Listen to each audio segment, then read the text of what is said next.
Salam saudara terkasih dalam nama Yesus. Saya Ronali Luman Tobing. Di sini saya mau menjelaskan pengalaman saya dimuridkan dan memuridkan.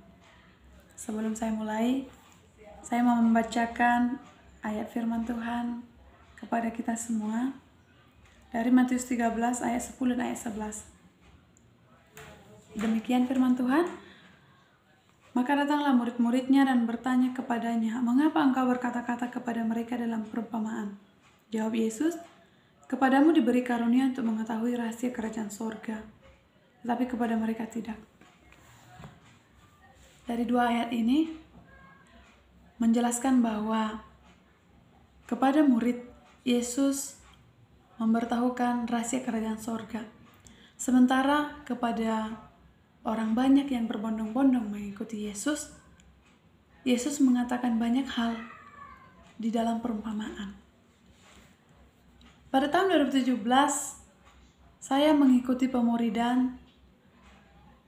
Pada tahun 2017, saya lahir baru, atau kita sebut juga dengan dilahirkan kembali, atau saya menerima Yesus sebagai Tuhan dalam hidup saya.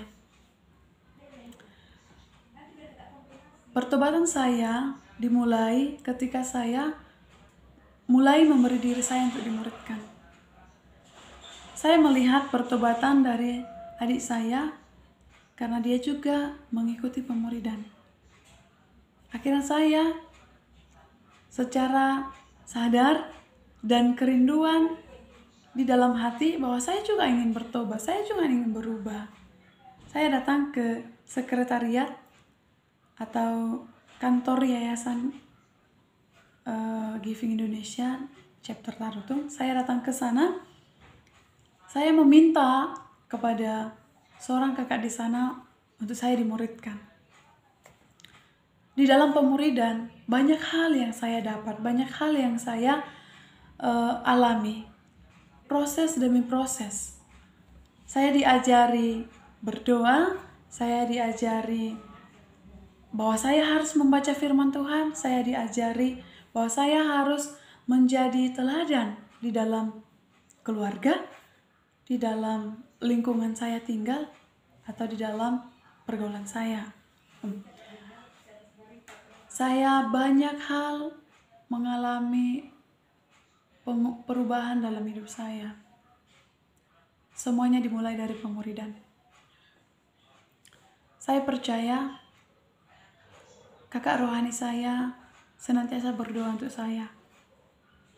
Dia mendoakan saya, mendoakan agar hidup saya semakin mengenal Tuhan. Banyak hal yang saya pelajari dari teladan kakak pembimbing rohani saya. Bagaimana dia berdoa, bagaimana dia menangis untuk jiwa-jiwa, dan bagaimana dia mendoakan saya. Saat itu, di situ saya mengerti betapa pentingnya dimuridkan, betapa pentingnya pemuridan. Di pemuridan, saya mengalami yang namanya kasih Tuhan. Mengapa saya mengatakan seperti itu? Karena di pemuridan, kebenaran firman Tuhan dibahas. Kami membahas kebenaran firman Tuhan di dalam pemuridan. Di sana dijelaskan betapa Tuhan mengasihi saya. Oke, saya sering mendengarkan Yohanes 3 ayat 16. Sewaktu saya masih kecil, sewaktu saya masih SD, sewaktu saya masih sekolah. Tetapi saya tidak mengerti apa artinya itu. Saya nggak mengerti bahwa betapa saya dikasihi oleh Tuhan. Tetapi di pemuridan yang selalu diawali dengan doa, pembimbing rohani saya menangis untuk saya supaya saya mengalami kasih Tuhan.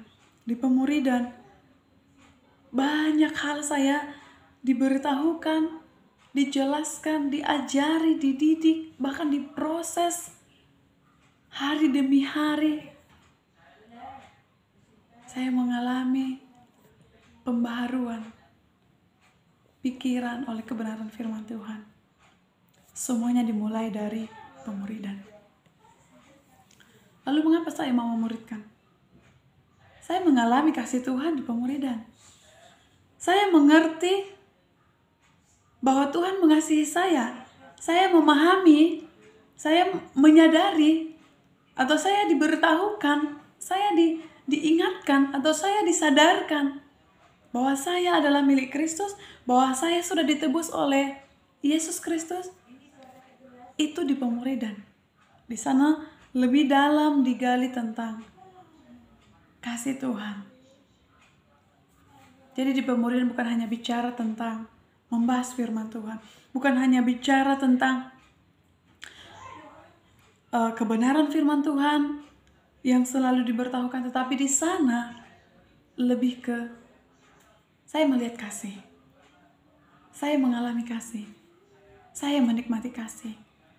Orang-orang yang memuridkan, orang-orang yang dimuridkan, itu menjadi sebuah keluarga. Iya, memang semuanya dari latar belakang yang berbeda. Kami awalnya tidak saling mengenal, tetapi akhirnya karena kasih Tuhan, kami saling mengenal. Jadi saya mengalami kasih itu diawali dari pemuridan. Melalui pemuridan, akhirnya saya bisa menerima keluarga saya bisa mengasihi keluarga saya. Semuanya dimulai dari pemuridan. Itu mengapa saya akhirnya mau memuridkan. Jujur awal-awal saya nggak mau memuridkan. Awal-awal saya nggak mau memberitahukan Tuhan kepada orang lain. Ada motivasi yang salah yang membuat saya tidak mau melakukan itu. Motivasinya adalah saya nggak mau Tuhan itu dikenal orang. Kenapa? Biarlah hanya saya saja yang mengalami Tuhan. Ini benar, ini jujur. Tetapi pada akhirnya diberitahukan kepada saya apa itu kasih. Saya mengerti, semakin mengerti. Saya nggak boleh egois. Saya mengalami kasih Tuhan melalui pemuridan. Lalu saya harus memberitahukan kasih Tuhan kepada orang lain. Saya mulai memberi waktu saya untuk mulai berdoa bagi orang-orang, bagi jiwa-jiwa terhilang, sama seperti saya sebelum mengenal Tuhan. Akhirnya saya meminta, Tuhan, beri aku murid, atau beri aku adik-adik yang akan aku layani. Saya mau memuridkan. Saya mau memberitahukan kepada mereka bahwa Engkau mengasihi mereka. Saya mau memuridkan. Dan sampai hari ini, saya mau memuridkan. Dan kerinduan saya, permohonan saya kepada Tuhan, kiranya sampai pada akhirnya Tuhan memanggil saya, pada akhirnya Tuhan akan menjemput saya mau tetap mengerjakan pemuridan. Karena kerinduan saya, anak-anak mudanya Tuhan, orang-orang yang belum mengenal kasih Tuhan, orang-orang yang mengalami bahwa hidupnya tidak dikasihi, orang-orang yang merasa bahwa hidupnya tidak berguna, dia nggak punya tujuan hidup. Saya rindu agar mereka mengalami kasih Tuhan. Saya rindu agar mereka boleh mengetahui apa tujuan hidup mereka, panggilan hidup mereka. Itu kerinduan saya. Dan hanya oleh karena kasih Tuhanlah yang mendorong hati saya untuk bisa tetap mengerjakan pemuridan. Demikian yang dapat saya sampaikan kepada saudara-saudari. Semoga ini bermanfaat untuk teman-teman. Dan saya rindu kiranya teman-teman juga mau dengan kesadaran atau rindu untuk mengenal pemuridan atau mengikuti pemuridan. Karena dalam pemuridan saudara akan mengalami kasih Tuhan. Ini doa saya, ini kerinduan saya. Shalom.